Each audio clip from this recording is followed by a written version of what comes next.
When I was about 19 years old, I guess I was your average angry young man. I looked at the world around me and what did I see? Corruption, pollution, hypocrisy. And I wanted nothing to do with it. So I hit the road, hitchhiking across Europe and the Middle East, all the way across to North Pakistan. And I went up into the mountains there and got myself a map where I could find the furthest away village possible. Getting there with a combination of rides in old Pakistani trucks and ox carts. And then filling my bag with my sleeping bag and a pot and some rice, some dried fruit, I walked out of the village and off the map. And with each step I took into nature, into the wild, the better I felt. I walked through the mountains and the forest valleys, filling my water bottle every day from these mountain streams that came down with this pure, icy cold water. And with each day that I left that sick, broken civilization behind, the better I felt. But it was on the fourth day of my journey, I had that feeling, you know, that feeling, when you suddenly realize you're not alone. I turned around, and there, standing on the slope, was the most amazing woman I'd ever seen before.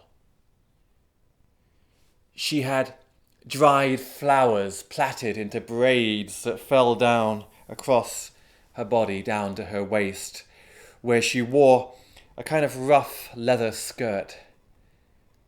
Her skin was bronzed with the sun. She was barefoot. And she had these little bone bracelets and necklaces she wore. But it was her eyes that blew me away. There was something pure, something pristine in those eyes. They'd never seen a computer screen before, I was sure of that. And while she stood there staring at me and I stared at her, both of us too scared to move. But then she broke the deadlock and she ran down the slope towards me, took my head in her hands and kissed me like I've never been kissed before. But there was nothing erotic about the kiss. Rather, it was like she was trying to tell me something. And then, with a final lick of the lips, she turned and ran back up the mountain slope. And I just stood there, not knowing what to do. And she turned around and seemed confused that I wasn't following her and made a kind of awkward gesture that I should come as well. I didn't know what else to do, so I ran after her. And though she was barefoot and I was wearing mountain boots, she had to wait for me to catch up on several occasions as we ran up this mountain slope. And I called out to her for a few times in my broken Urdu, but she never replied. And we went higher and higher, and as the sun started to go down behind the mountains, I wondered where we might sleep that night. But then we came to the top of a mountain pass. And there, in the valley below us, was a village with mud huts and straw roofs, enjoying the very last of the afternoon sunshine. Everybody in the village stopped what they were doing and made a circle. And the girl ran down to the circle and up to an old lady there, took her head in her hands and kissed her for a full 10 seconds. Then that old lady turned around and kissed a young boy behind her. And the kiss travelled around the circle like a wave, 2 or 3 times, before finally they seemed to come to some kind of conclusion. The woman I'd been following, she went to the back of the village and she returned with this old man who was leaning on a stick. And I think his eyesight wasn't too good because they had to point me out up on the slope where I was standing.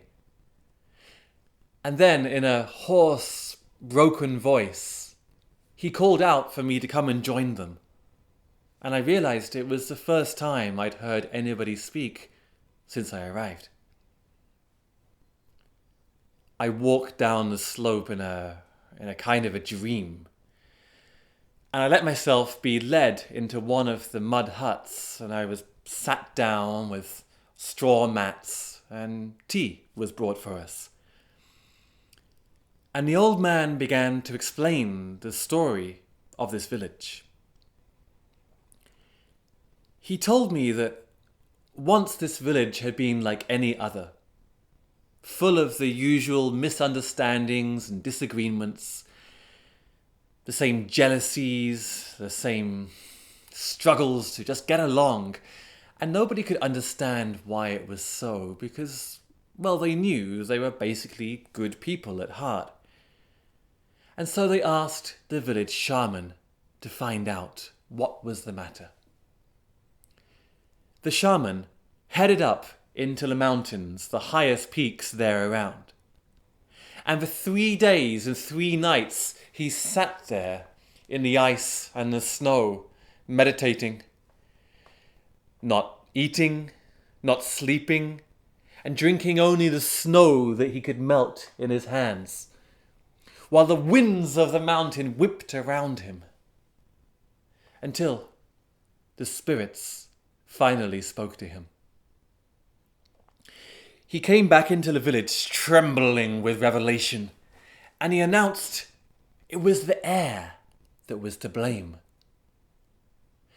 That when people spoke, the words were distorted and changed as they travelled through the air, so that what one person said was always quite different than what the other heard.